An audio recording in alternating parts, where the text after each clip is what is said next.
Yo guys, what is up? MrDippinGamer here with you today, bringing you a brand new video.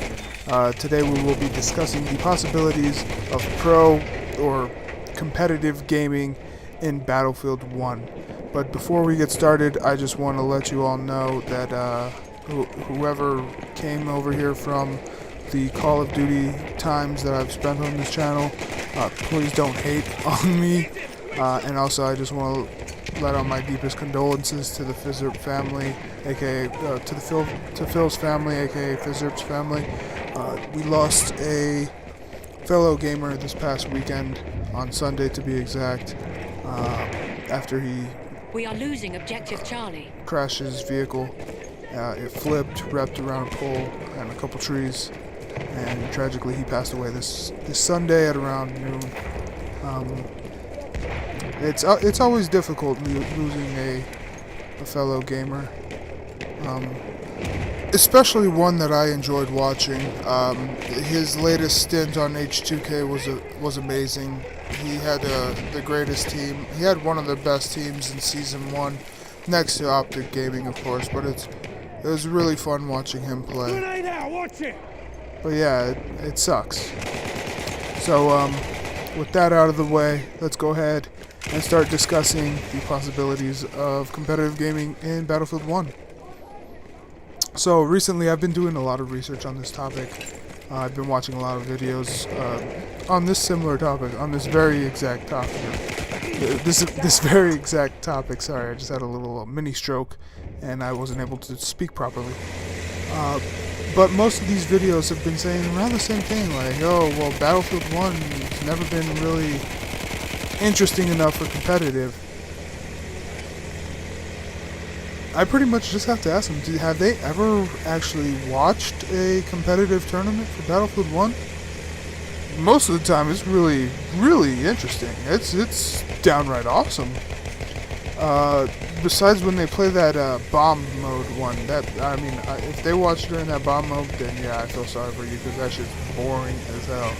But other than that, domination and conquest, that stuff is super interesting. And then they went on to explain, like, oh, it would be much better if it was 12v12 teams or 32v32 teams. That would make this more interesting. And then that just had me thinking, like, how the hell is an organization supposed to pay for that? They would pretty much have to fund, like, a freaking professional NHL team.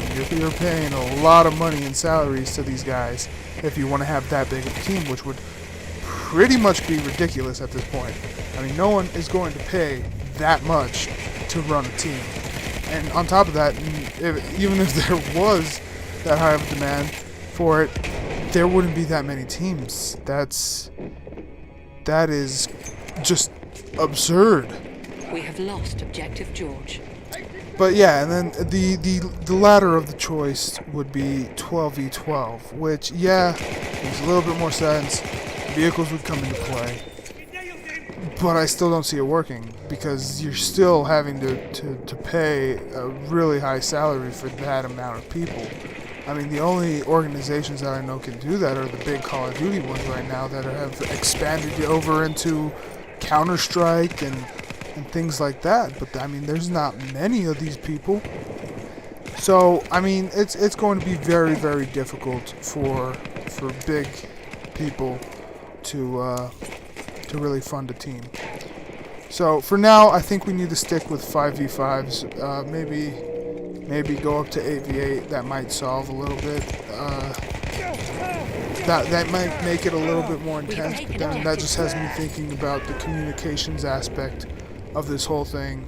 It's just going to be extremely difficult for people to have call-outs and get their point across where they saw an enemy and stuff like that. So it's just going to be, yeah, having experience in the past with this stuff, having a 4v4 team in Call of Duty, it's just, it's difficult. I know what it's like, and it's going to be difficult if you're going to have more than 4 people. We have lost so with that out of the way, another thing that I wanted to discuss is just my hopes for this game. right now, as far as competitive goes in this game, it's difficult to say, because from what I've experienced with the guns, it's with the automatic rifles anyways, it's very, very random. Well, it feels random. It doesn't feel like my bullets go where I want them to go. But then again, that's because of the older technology. I mean, it feels a little bit more realistic to the time frame, I guess. I wouldn't know. I never fired a weapon from that time frame. We have taken objective. But I mean, I would assume that's how it is. Lost objective butter. Which, that random deviation, that random bullet spread is not going to make for balanced competitive play. It's not going to really make those who are good at the game shine if it's just all random. If it's all random, it's just it's going to take away from those people that are actually good at the game. If they somehow fix this, or if there's a way, maybe I just haven't practiced enough with the game, and the 20 hours that I put into the beta wasn't enough. Once the game comes out, it's going to be a better polished version of the game, and we'll be able to tell that. Right now, it is a little too early to start talking competitive, but I mean, still, I mean, it's better now than never. Well, better now than once the game actually comes out, because it's just, I want to get my ideas and thoughts out there. So, random bullet deviation, kind of iffy. As far as map design goes, I mean, the way the 5v5s work, they had a 3-point domination, which would go through 3 different points. You usually have the TDM map in the middle, and then 2 other points on the outside. In Battlefield 4.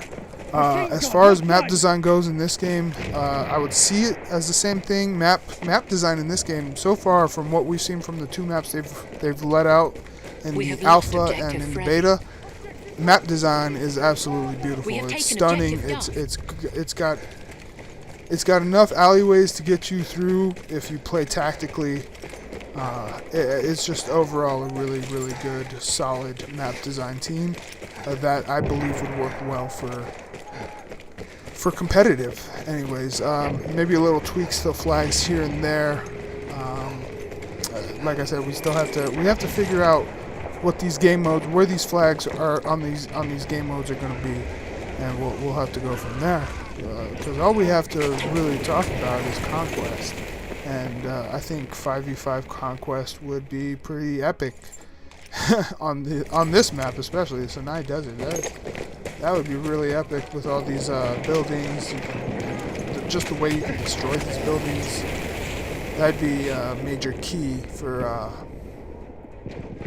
taking out,